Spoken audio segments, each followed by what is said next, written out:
ఇది మతోన్మాదం నెత్తికెక్కి మతి తప్పి తిరుగుతున్న డిచ్కీ దాస్కు మాత్రమే, నా ప్రియ హిందూ సోదరులకు కాదు, గమనించగలరు. వీడేమన్నాడు ఒక్కసారి చూడండి, కౌంటర్ ఇద్దాం. దానికంటే ముందు మన ఛానల్ని సబ్స్క్రైబ్ చేయడం మర్చిపోకండి. గమనిక, నిన్న మన ఛానల్లో ఒక లాంగ్ వీడియో అప్లోడ్ చేయడం జరిగింది, ఒక్కసారి చూడండి. ఆటో బేరం ఆడాం, 200 అన్నాడు. 100 కొత్తవా రావా అన్నాం. ఎక్కలేదు, చెపిస్తాడేంటి?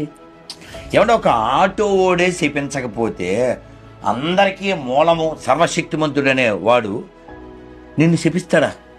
నమ్మి బాప్తిజం పొందినవాడు రక్షించబడిన, లేకపోతే శిక్షించబడిన. ఏమిరా డిచ్కీ దాస్, దేవుడు నువ్వనుకునే మూర్ఖుడు కాదురా. ఆటో వాడికి దేవునికి పోలుస్తావేంట్రా దిక్కుమాలిన సన్నాసి.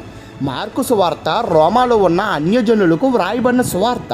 ఆ అన్యజనులకు పెద్ద పెద్ద పదాలు చెప్పినా వారికి అర్థం చేసుకునే స్థాయి వారికి లేదు కనుక వారికి అర్థమయ్యేలా సింపుల్గా నమ్మితే పరలోకం, నమ్మకపోతే నరకం అని చెప్పాడు.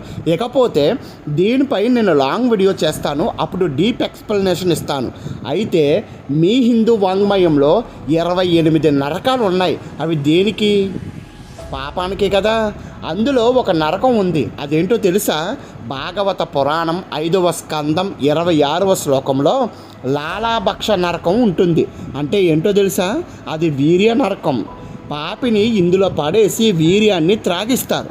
నువ్వు 100 మందిని కంటానన్నావు కదరా, ఆ వీర్యపు నరకం నీకు కరెక్ట్గా సరిపోద్దురా డిచ్కి.